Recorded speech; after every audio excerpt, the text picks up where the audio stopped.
मित्रों नमस्कार। भारत माता की जय, वंदे मातरम, जय श्री राम। मित्रों मैं दिलीप पांडे, स्वागत है आपका मेरे YouTube चैनल में। मित्रों आप जानते हैं जब से यूजीसी का प्रकरण हुआ उसके बाद से लगातार बीजेपी का यानी भारतीय जनता पार्टी का एक नामकरण हुआ है। और वो नामकरण कोई हमने आपने नहीं किया है, वो नामकरण देश की जनता ने किया है। और नाम पता है क्या रखा है? नाम रखा है भीम जनता पार्टी, भीम जमात पार्टी। यानी भारतीय जनता पार्टी का नाम बदलकर लोगों ने क्या रख दिया? भीम जमात पार्टी। और ये क्यों किया? ये इसलिए किया क्योंकि एक तो ये सबसे ज़्यादा जय भीम का नारा लगा रही है, और दूसरा जमात यानी मुसलमानों का सारा काम बीजेपी सरकार में अच्छे से हो रहा है।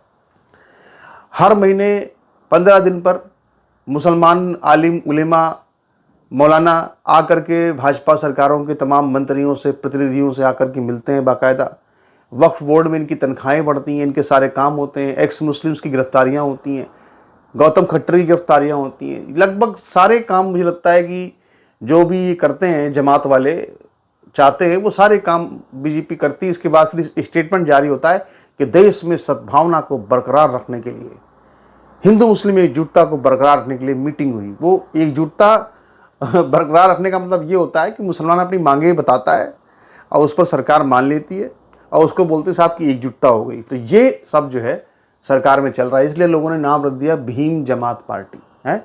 बीजेपी को लोगों ने कहा भीम जमात पार्टी। तो ये जो भीम जमात पार्टी है, इस मतलब ये ऐसी पार्टी जो कि हमारे आपके पूर्वजों के वोट से बनी पार्टी, हमारे आपके पूर्वजों के पसीनों से बनी पार्टी। एक ज़माने में जब 1990 में जब राम जन्मभूमि का आंदोलन चलता था तो हमारे आपके पूर्वजों ने लाठियां खाई थी, सीने पर गोलियां खाई थी। उस समय ये जो आज घुस गए ना खुद को हिंदूवादी बता करके, जो बहुजन राजनीति करते थे, उस समय इनके जो पूर्वज थे वो मिले मुलायम काशीराम, हवा में उड़ गए जय श्री राम के नारे पर झूमते थे। आज इन लोगों को जब लगा कि अब हिंदुत्व जो है कि सत्ता स्थापित हो गई तो आज ये सारे हिंदुत्ववादी हो गए। ऐसा ही एक चेहरा है, आप जानते हैं, जो मोदी ने अपना बड़ा लाडला बनाया हुआ है, मुख्य सलाहकार बनाया हुआ है, जिसका नाम है मंडलवा। ये है मंडलवा। ये क्या करता है? हिंदू धर्म से अत्यंत घृणा रखने वाला व्यक्ति, हिंदू धर्म को अपमानित करने के लिए सुअर को जनेऊ पहना करके फोटो पोस्ट करने वाला व्यक्ति। कॉलेजों के अंदर, यूनिवर्सिटी के अंदर जब ये पढ़ाता था तब ये हिंदू छात्रों की जाति जान करके, उनकी जाति पूछ करके, सवर्ण अगर है तो उसको परेशान करने वाला ये आदमी था। और ऐसे हिंदू द्रोही को, हिंदू धर्म का नष्ट करने का संकल्प लेने वाले व्यक्ति को इस मंडलवा ने जो है, इस मंडलवा को जो है हमारे प्रधानमंत्री जी ने अपना सलाहकार बना रखा है। कई बड़े बड़े जो रेगुलेशंस आए, बिल आए जो कि हिंदुओं के एकता के खिलाफ थे, जो सामान्य वर्ग के खिलाफ थे, वो इसी के दिमाग की उपज बताई जाती है। यानी कि इस अकेले एक आदमी ने पूरी बीजेपी को, भारतीय जनता पार्टी को भीम जमात पार्टी में बदलने में कोई कोर कसर नहीं छोड़ी।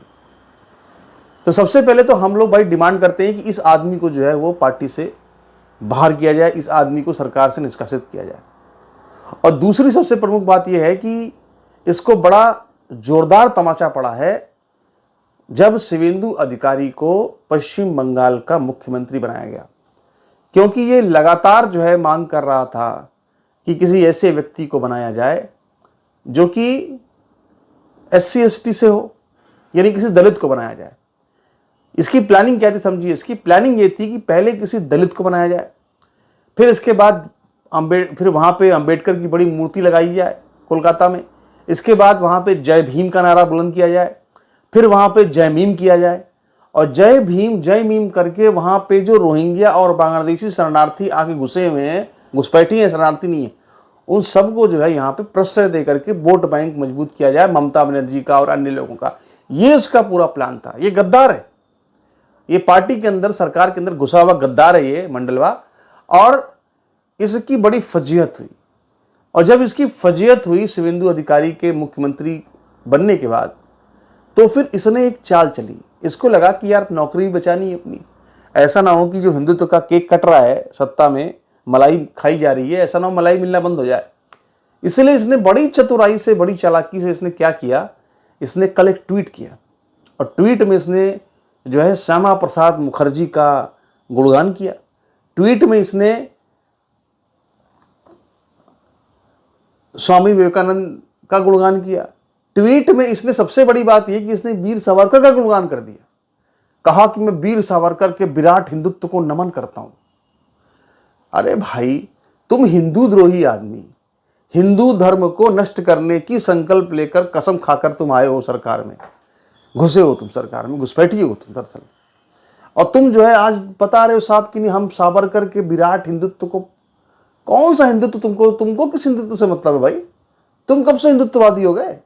ये वो लोग जो कि जब कल्याण सिंह के राज में जब बाबरी को गिराया गया था, उसके बाद जो कल्याण सिंह हारे, कितना बड़ा कलंक लगा हिंदुओं के ऊपर। वो चुनाव क्यों हारे? क्योंकि वो मायावती मुलायम मिल गए थे, आपस में मिल गए थे। नारा क्या लगा था कि मिले मुलायम काशी राम, हवा में उड़ गए जय श्री राम। तो ये उस तरह के नारों का जो आर्किटेक्ट है, इस तरह के नारों को गढ़ने वाले लोग हैं ये, जो भगवान राम के विद्रोही हैं, भगवान राम के द्रोही हैं ये, जो सुअर को जनेऊ पहनाकर ब्राह्मणों का अपमान करते हैं। और ब्राह्मण जनेऊ नहीं पहनता, सब जनेऊ पहनते हैं हिंदू धर्म में। तो ये हिंदुओं का अपमान करने वाला ये व्यक्ति जो है, अब इसको जब अपनी नौकरी जाने का डर दिखा, जब इसको अच्छे से लतियाया गया, जब लगातार जो है इसकी हम लोगों ने इसको धेड़ा, तो उसके बाद जो है अब ये सावरकर के कदमों में जाके गिरा है। अब ये सावरकर चालीसा पढ़ रहा है। अब इसको याद आ रहा है साहब कि सावरकर भी कुछ हैं। तो भैया हमारी आपसे ये कहना है कि इसको जो है मंडलवा को लगातार इसका हिसाब किताब बराबर कीजिए, इसको निकालिए, नहीं तो ये पूरी पार्टी को जो बर्बाद कर देगा। और एक और बड़ा समाचार मैं यहाँ बताना चाहता हूँ, और ये समाचार इसलिए मैं महत्वपूर्ण मानता हूँ क्योंकि इसकी डेट कब की है, डेट में जाएगा कब का समाचार है। ये जो मंडलवा जैसे लोग हैं ना, यही लोग इस तरह के प्रेशर डाल करके गलत कानून लाते हैं। जब SC/ST एक्ट को सुप्रीम कोर्ट ने सुधार दिया था और कहा था कि तुरंत गिरफ्तारी नहीं होगी, तो इसी तरह के मंडलवा जैसे लोग थे जो सरकार पर दबाव बना रहे थे कि नहीं गिरफ्तारी होनी चाहिए। इसी तरह के लोग थे। एक समाचार आया, जरा पढ़िए, देखिए मित्रों किस तरह का मतलब कि घटिया मानसिकता के साथ में SC/ST एक्ट लगाया जा रहा है। सुनिए जरा। लिखा है कि साहब, बियर पिला रिश्ते के भाई ने किया था दुष्कर्म, गिरफ्तार। खबर पूरी अंदर पढ़ी। लिखा है ग्रेटर नोएडा जेवर कोतवाली क्षेत्र में रिश्ते के भाई ने 16 वर्षीय बहन को बियर पिलाई और फिर जंगल में ले गया, जहां उसके साथ दुष्कर्म किया। रिश्ते के भाई ने 16 वर्षीय बहन को बियर पिलाई और फिर जंगल में ले गया, वहां दुष्कर्म किया। लेकिन पीड़िता ने उसके खिलाफ पुलिस से शिकायत करने की बजाय, पीड़िता ने शिकायत उसके खिलाफ नहीं की जिसने दुष्कर्म किया था। SC/ST एक्ट में मिलने वाले मुआवजे के लालच में सवर्ण समाज के 2 युवकों के खिलाफ दर्ज करा दिया मुकदमा। समझ रहे हैं? SC/ST एक्ट जो है जब किसी पे दर्ज होता है तो दलित को मुकदमा लड़ने के लिए सरकार पैसा देती है। समझ रहे हैं? तो आप सोचिए कि उस पैसे के लालच में जो दुष्कर्म इसके मौसेरे भाई ने किया था ना, जो दुष्कर्म जो है इसके किसी चचेरे भाई ने किया था, रिश्ते के भाई ने किया था, उसका आरोप सवर्णों पर लगा करके, SC/ST एक्ट लगा करके, और उससे जो है इसने क्या किया, मुआवजा उठा लिया, पैसा उठा लिया केस लड़ने के लिए।